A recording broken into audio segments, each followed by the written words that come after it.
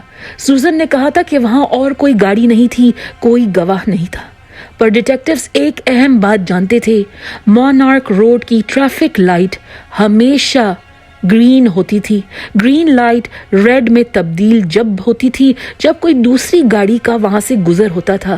اگر جیسے سوزن نے کہا تھا کہ وہاں کوئی اور گاڑی نہیں تھی تو ٹریفک لائٹ لال نہیں گرین ہونی چاہیے تھی۔ ایک اور بات نے ڈیٹیکٹیوز کے ذہن میں شک کی چنگاری جلا دی۔ انہیں یہ ناممکن لگا کہ ایک کالا آدمی گورے بچوں کے ساتھ گاڑی میں گھوم رہا تھا اور اسے کسی نے نہیں دیکھا۔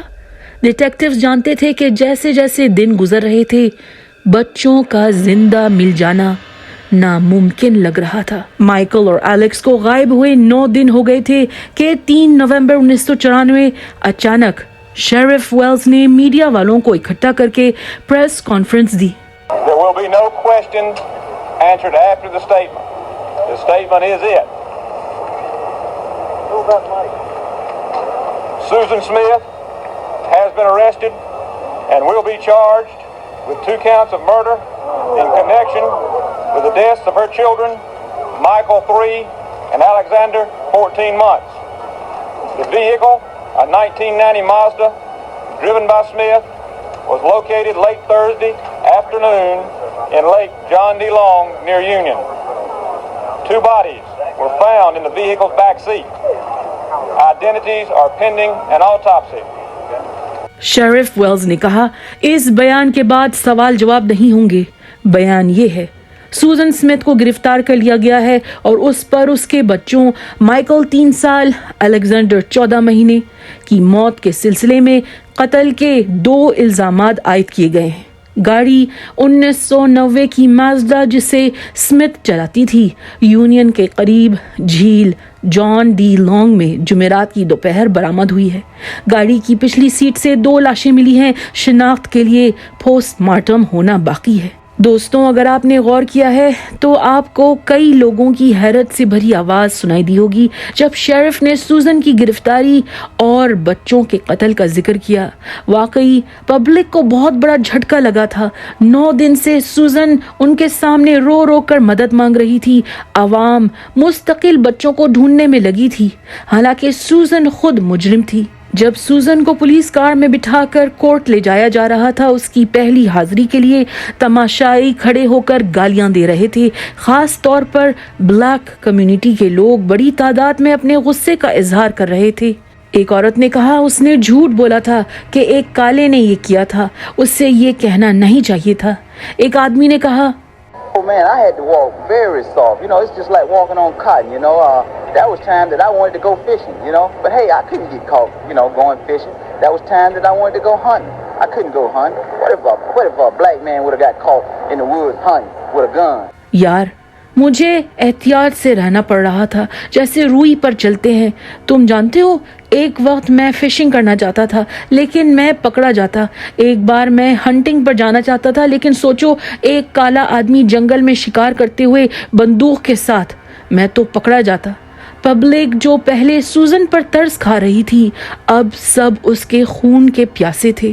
آخر سوزن سمتھ کون تھی اور اس نے اتنا بڑا گناہ سر انجام کیوں دیا؟ کہانی سنسنی سے بھری ہے، کافی سکینڈلس ہے۔ سوزن کی پیدائش 26 سپٹمبر 1971 میں ایک لوور مڈل کلاس فیملی میں ہوئی تھی اور وہ شروع سے یونین شہر میں پلی بڑی تھی۔ جب وہ چھوٹی سی تھی، اس کی ماں لنڈا کا افیئر بیورلی سی رسل جونیئر نامی مالدار آدمی کے ساتھ چلا تھا۔